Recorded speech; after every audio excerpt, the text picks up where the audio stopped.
Assalamualaikum warahmatullahi wabarakatuh. Hamdan wa syukran lillah, salatan wa salaman ala rasulillah wa ala alihi wa sahbihi wa mawalah, amma ba'du.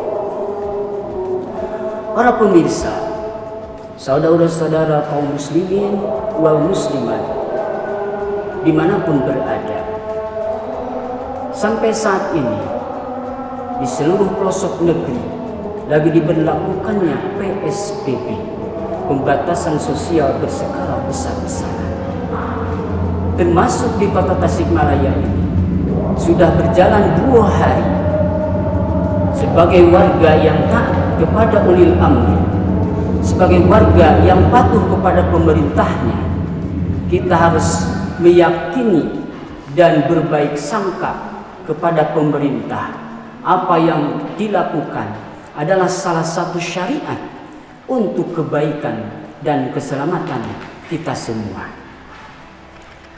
Para pemirsa yang lagi melaksanakan puasa,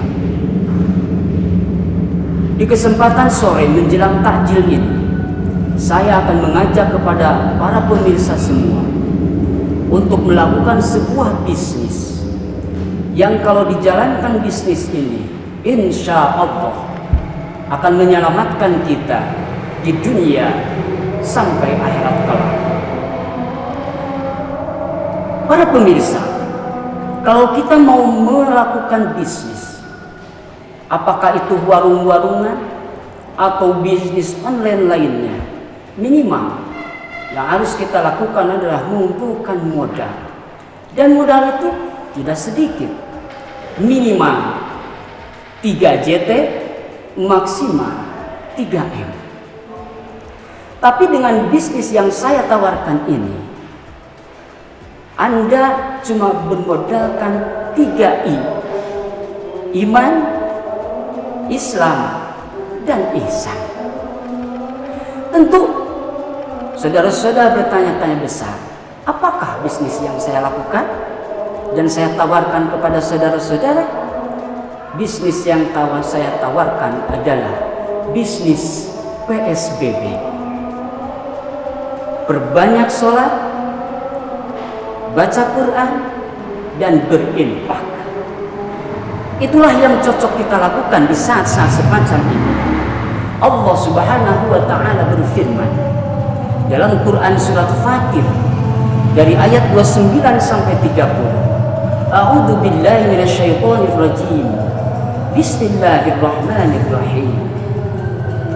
Innal ladzina yatluna kitaballahi wa aqamus salata wa anfaqu mimma razaqnahum sirran wa alaniyah yarjuna tijaratan lan tabur.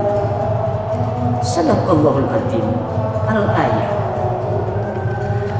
Hadirin para pemirsa yang berbahagia, tentu yang pertama adalah membaca Quran sesuai dengan perintah Rasulullah. Iqra'ul Quran, bacalah Quran, fa innahu yaumal qiyamati syafi'an li sahibihi. Karena Al-Quran di hari kiamat nanti adalah satu-satunya pembela, salah satu pembela kita untuk menyelamatkan kita dari siksa neraka. Al-Quran yang harus kita baca. Perbanyaklah baca Al-Quran. Itulah kitab Allah. Dzalika kitabul la raiba fi hudal lil muttaqin. Itulah pedoman kita yang tidak diragukan lagi kandungannya, yang tidak dilakukan lagi petunjuknya. Dan yang lebih penting, Al-Quran adalah hudal lil muttaqin, petunjuk jalan bagi orang-orang yang bertakwa kepada Allah. Sehingga barang siapa yang berkata berdasarkan Al-Quran, perkataannya akan baik. Siapa orang, siapa hakim yang menghakimi dengan dasar Al-Quran, keputusannya akan adil.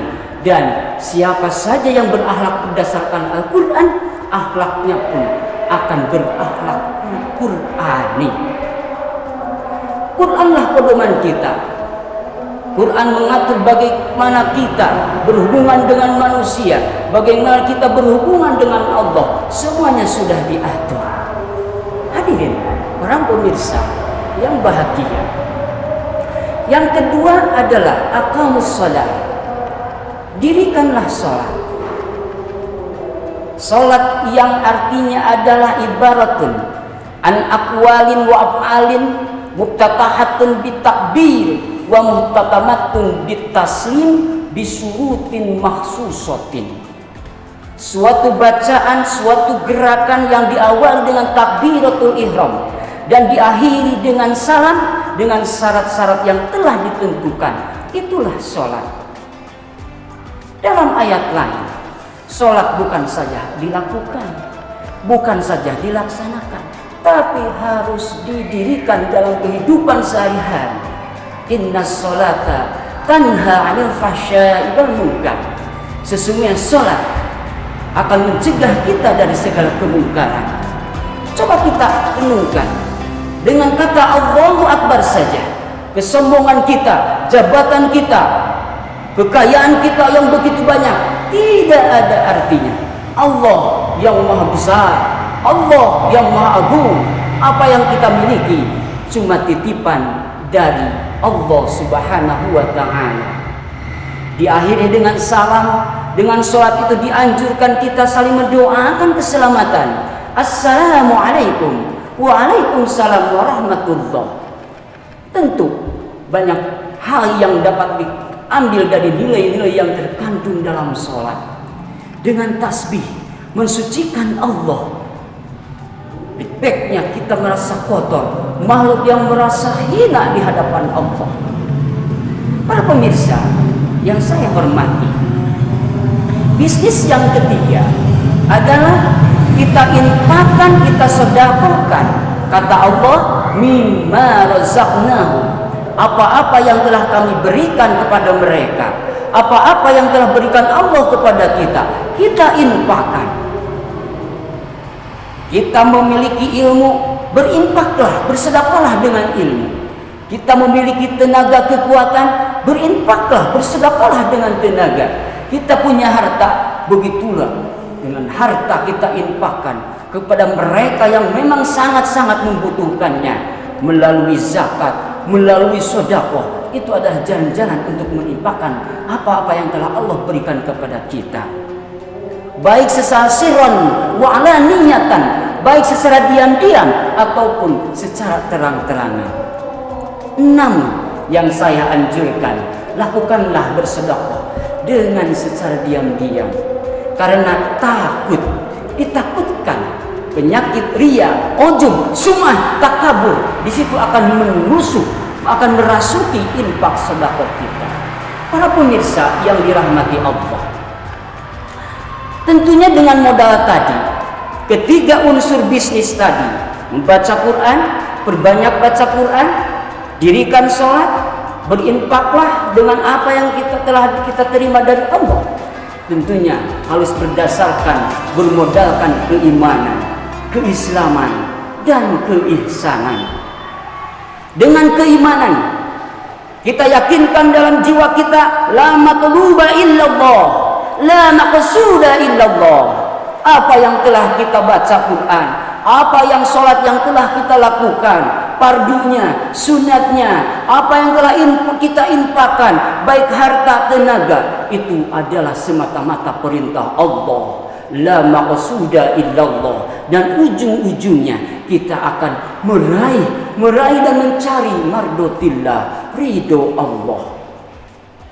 Dengan keislaman itu kita dimotivasi untuk mempelajari Quran dengan ulumul Qurannya, tajwidnya, sifatul hurufnya, makharijul hurufnya, bagaimana tata cara sholat yang benar, syarat rukunnya, pembatalannya, bagaimana cara sedekah yang benar, niatnya, dan pemberiannya. Itu semua diatur dalam syariat Islam. Dan tentunya tak kalah penting yang ketiga, ihsan. Anta'budallaha ka'annaka tarahu fa illam takun tarahu fa innahu yaraka.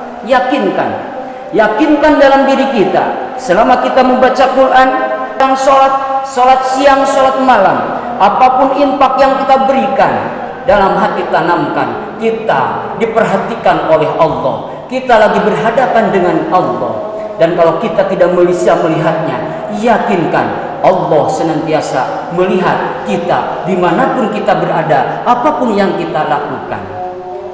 Barakallahu li wa lakum. Mudah-mudahan apa yang saya sampaikan, bisnis dunia akhirat ini dapat bermanfaat dan menjadi motivasi, menjadi ide yang cemerlang, terutama dalam kondisi yang semacam ini.